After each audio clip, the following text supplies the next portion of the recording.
और आपने ये डिवीजन बांट दी कि उसी पद पर जो एक बैठेगा व्यक्ति वो 1 लाख पाएगा, 80,000 पाएगा, 70,000 पाएगा, और उसी पर जो एक व्यक्ति पूरा काम करेगा, स्कूल खोलने से लेकर बंद करने तक का काम करेगा, उसे हम 330 रुपया देंगे।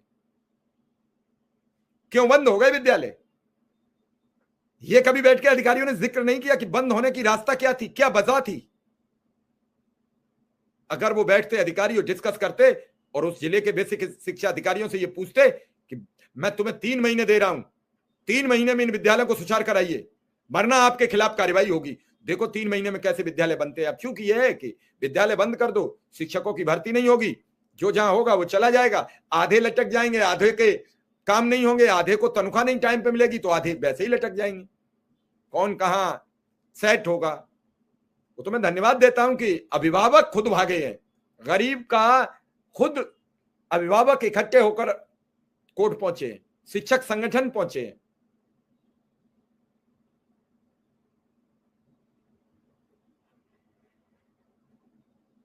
समझ में नहीं आया।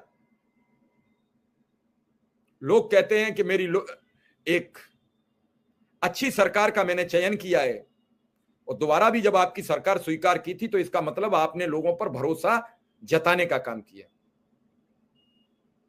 लेकिन उसके बाद इंतजार करते करते अब लोगों की आंखों के आंसू भी सूख गए हैं, कुछ बचा नहीं है, और अब प्रतीक्षा का वक्त खत्म हो चुका है। समय बड़ी तेजी से भागता है, यह काल चक्र है, और यह काल चक्र जिसके ऊपर प्रभावित होता है तो अच्छे अच्छों के चक्र काट देता है। आज उत्तर प्रदेश की बेसिक एजुकेशन पर जब हम बातचीत करते हैं तो स्कूलों में चले जाइए, स्कूलों में मीडिया का एंट्री बैन कर दिया गया। यह ऐसा उत्तर प्रदेश में नहीं हुआ, सभी जगह कर दिया गया। और स्कूल बंद होने का कारण अगर कल सरकार समान कार्य समान वेतन कर दे तो मैं वादे के साथ कहता हूं कि 1 महीने के अंदर, 2 महीने के अंदर, 3 महीने के अंदर ये स्कूल लहलहाते नजर आएंगे।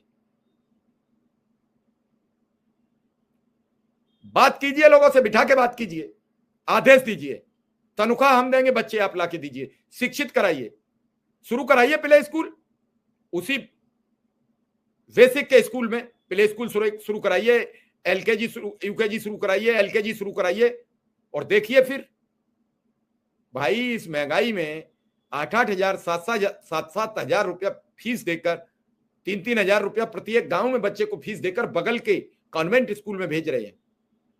अच्छा, आपके पास तो नेताओं के पास पैसे हैं, तो आपके तो विदेश पढ़ रहे हैं, आपको तो देश की एजुकेशन से मतलब ही नहीं है। डूब जाए, आग लग जाए, बची रहे, क्या होगा, आपको क्या लेना देना। 4 वर्ष में 2019 में 6 वर्ष हो गए। 2019 की सरकार बनते ही आपने न्यू एजुकेशन पॉलिसी लागू कर दी। न्यू एजुकेशन पॉलिसी के मुताबिक आपका ये उसमें रोल था, कोई भी संविदा पर शिक्षक नहीं होगा। लागू करिए, सबको नियमित कर दीजिए, झंझट खत्म, कोई लड़ाई नहीं, अपने आप स्कूल सुधर जाएंगे। फिर इनमें प्रेशर बनाइए, नियमित कराइए इन्हें। लेकिन आपने ऐसी कोई योजना मर्ज करने का काम नहीं किया, ऐसा कोई काम करने का नहीं काम किया जिससे बेसिक एजुकेशन एक बार लहलाती। आपने जब 17 में इनसे कहा कि शिक्षा मित्र अनुदेशक मेरी जिम्मेदारी है, तो 2018 में 20 लाख बच्चे कैसे बढ़ गए थे? आपकी सरकार ने आंकड़े दिए, मेरे आंकड़े नहीं है।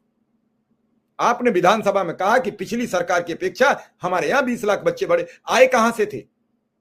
इन्हें लोगों को आप पर भरोसा था, योगी आदित्यनाथ जी पर भरोसा था, सरकार पर भरोसा था, प्राइम मिनिस्टर नरेंद्र मोदी पर भरोसा था। उन्होंने कहा था 2018 की स्पीच में कि शिक्षा मित्र अनुदेशक मेरी जिम्मेदारी है। लोगों को यह थोड़ा ही पता था कि कह के भूल जाओगे अब, और कह दिया काम हो गया, बाकी होगा कि नहीं होगा ये सब ऊपर वाला जाने। और उसी के चलते सबने अथाह मेहनत की थी कि अच्छी शिक्षा प्रणाली, अगर मुख्यमंत्री और प्रधानमंत्री जी ईमानदारी से काम करना चाहते हैं तो अनुदेशक शिक्षा मित्रों ने भी सौगंध खाली थी कि हम ईमानदारी से काम करेंगे। वो तो ईमानदारी से ही करेगा, वो 10,000 में करेगा क्या? 10,000 में उसी का वेतन भी कटता है।